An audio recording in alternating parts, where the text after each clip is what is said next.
ई सद्गुरु देवाय नमः।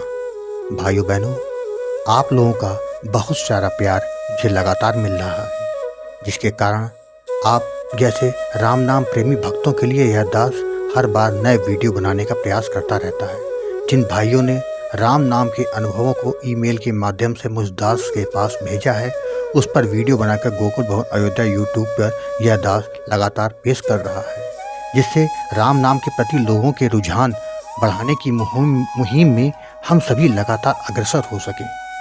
गुरु भगवान की प्रेरणा से शुरू इस मुहिम में यह दास लगातार ऐसे ही वीडियो बनाता रहे। उसके लिए अपने राम नाम के अनुभवों को दास के साथ शेयर करें और अपना आशीर्वाद ऐसे ही बनाए रखिए। आज जो कथा मैं आपको सुनाने जा रहा हूँ वह गोकुल भवन अयोध्या यूट्यूब परिवार के सदस्य श्री विनीत जी ने ईमेल के माध्यम से भेजी है। उन्होंने बताया कि कैसे राम नाम की महिमा ने उनके पिताजी के दुख को दूर कर दिया और उनको उनके बड़े भाई से मिला दिया। राम नाम के चमत्कार को जानने के लिए इस वीडियो को आखिर तक अवश्य देखिएगा।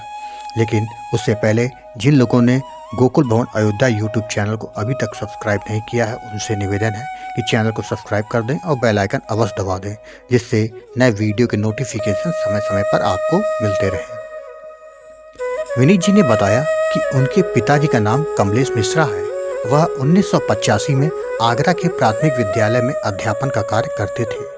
वह काफ़ी सरल स्वभाव के व्यक्ति थे, जिसके कारण उनकी सभी से अच्छे व्यवहार थे, चाहे वह घर के परिवार के लोग हों या उनके अधिकारी लोग। उस समय उनके परिवार में उनकी पत्नी और एक बेटा था। वैसे तो उनके जीवन में सब कुछ अच्छा चल रहा था।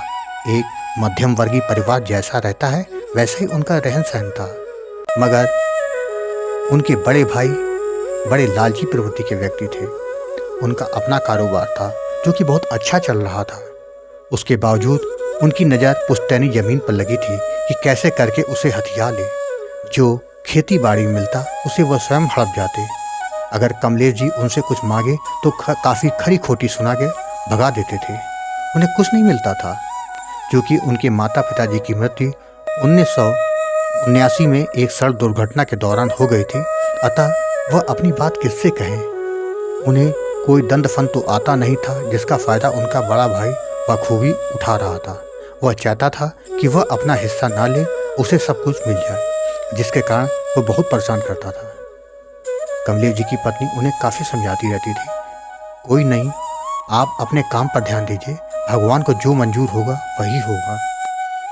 दिसंबर 1985 को उनके घर के बगल में रहने वाले पड़ोसी के यहाँ अयोध्या से उनके गुरुदेव आए हुए थे। दोनों पति पत्नी उनका आशीर्वाद लेने उनके घर गए। वहाँ मिलने वालों की काफ़ी भीड़ थी। सब लोग अपनी बात कर रहे थे। कमलेश जी और उनकी पत्नी एक किनारे चुपचाप बैठे थे।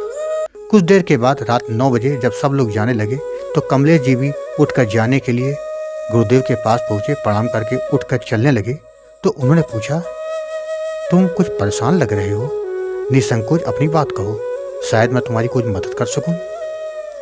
कमलेश जी ने अपनी सारी बात बता दी और बताते बताते उनकी आंखें नम हो गईं।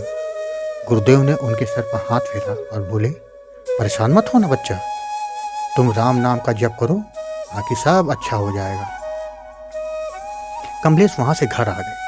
उनको गुरुदेव के चेहरे पर जो तेज था उसको देखकर उनको लगने लगा, गुरुदेव ने जैसा कहा है मैं वैसा ही दृढ़ निश्चय के साथ करूंगा, उनकी बात मिथ्या नहीं हो सकती। ऐसा सोचकर प्रातःकाल सुबह 3:30 बजे वो उठ गए। नित्य क्रिया से निवृत्त होकर उन्होंने स्नान किया और अपने घर के मंदिर पर दिया जलाकर नीचे जमीन पर आसन बिछाकर राम नाम का जाप करने लगे।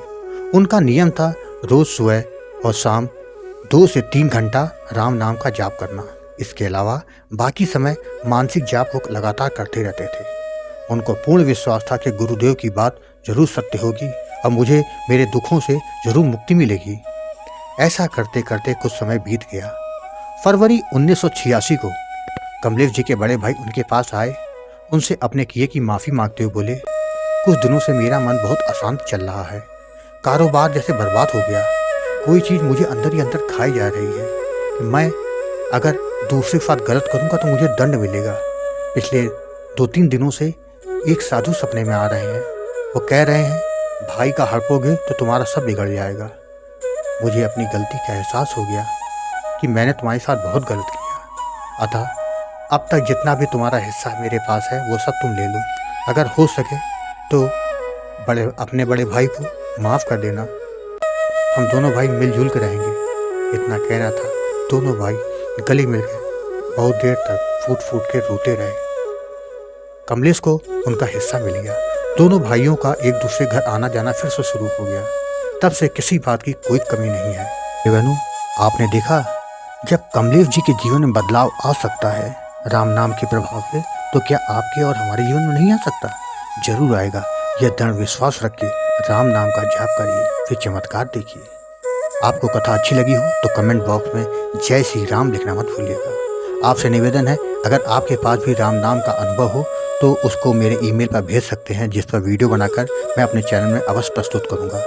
ईमेल का पता वीडियो के डिस्क्रिप्शन में दिया हुआ है। और साथ ही अगर आपको राधा कृष्ण और वृंदावन से जुड़ी सच्ची कथाओं का आनंद लेना है तो हमारे दूसरे चैनल अच्युत प्रभात को जरूर सब्सक्राइब करें। धन्यवाद।